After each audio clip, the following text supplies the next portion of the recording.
नमस्कार, तुम्हा सर्वांचं पुन्हा एकदा खूप खूप मनापासून स्वागत। तर आजची आपली रेसिपी आहे मसाला भेंडी। अजिबात चिकट न होता झटपट 10 मिनिटांमध्ये टिफिनसाठी चमचमीत मसाला भेंडीची रेसिपी आज मी तुमच्यासोबत या व्हिडिओमध्ये शेअर केलेली आहे। तर व्हिडिओ अजिबात स्किप न करता शेवटपर्यंत नक्की बघा। चला तर मग जास्त वेळ न घालवता आपण रेसिपीला सुरुवात करूया। भेंडीची भाजी बनवण्यासाठी या ठिकाणी मी 250 ग्रॅम भेंडी घेतलेली आहे। भेंडी स्वच्छ धुवून घ्यायची आहे। त्यानंतर आपल्याला ती कोरडी करून घ्यायची आहे। एखाद्या कपड्याने छान अशी पुसून घ्यायची आहे आणि या प्रकारे मी उभी पातळ ही भेंडी कापून घेतलेली आहे। तर तुम्ही या ठिकाणी बघू शकता मस्त पातळ स्लाइस याचे केलेले आहेत मी भेंडीचे, त्यामुळे भेंडी लवकर शिजायला मदत होते। आणि 5 ते 6 लसणाच्या पाकळ्या या प्रकारे अगदी बारीक कापून घेतलेल्या आहे। चला तर मग भेंडीच्या भाजीसाठी आपण फोडणी तयार करून घेऊया। फोडणीसाठी या ठिकाणी कढईमध्ये मी मोठा 1.5 चमचा एवढं तेल गरम करून घेतलेलं आहे। तेल छान गरम झालं की त्यामध्ये आपल्याला अर्धा चमचा जिरे टाकून घ्यायचे आहे। तर या ठिकाणी तेल तुम्ही आवडीप्रमाणे कमी जास्त करू शकता।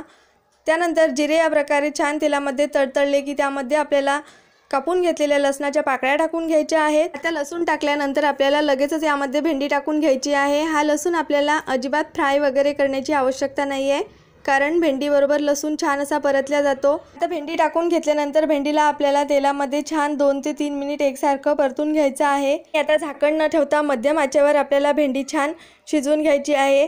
तर या ठिकाणी तुम्ही बघू शकता 7 ते 8 मिनिट मी भेंडीला छान असं शिजवून घेतलेलं आहे। तर या ठिकाणी तुम्ही बघू शकता 7 ते 8 मिनिटांमध्ये आपली भेंडी छान शिजून तयार झालेली आहे। त्यानंतर आता यामध्ये आपल्याला चवीनुसार मीठ टाकून घ्यायचं आहे। त्यानंतर आता सुके मसाले सुद्धा आपण भेंडीमध्ये टाकून घेणार आहे। सुक्या मसाल्यांमध्ये या ठिकाणी मी अर्धा चमचा गरम मसाला, अर्धा चमचा हळद आणि 1 चमचा लाल तिखट टाकून घेतलेला आहे। त्यानंतर या ठिकाणी 4 चमचे एवढं मी शेंगदाण्याचं कूट टाकून घेतलेलं आहे।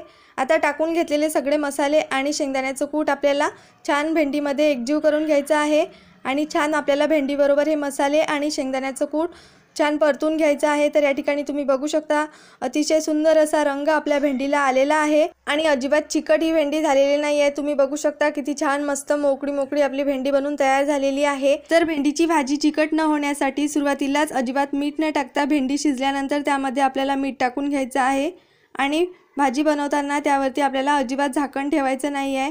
तर असं केल्यामुळे भेंडीची भाजी मस्त छान अशी मोकळी होते आणि अजिबात चिकट होत नाही। तर या ठिकाणी मस्त चमचमीत अशी आपली भेंडीची भाजी बनवून तयार झालेली आहे।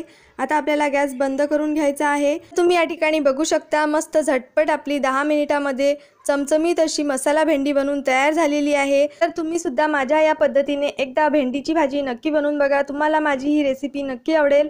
तर आजची रेसिपी आवडली असेल तर व्हिडिओला लाईक करा, शेअर करा आणि चॅनलला सबस्क्राईब करा। चला तर मग भेटूया आणखीन अशाच नवनवीन रेसिपींसोबत आणि आजचा हा व्हिडिओ बघितल्याबद्दल धन्यवाद।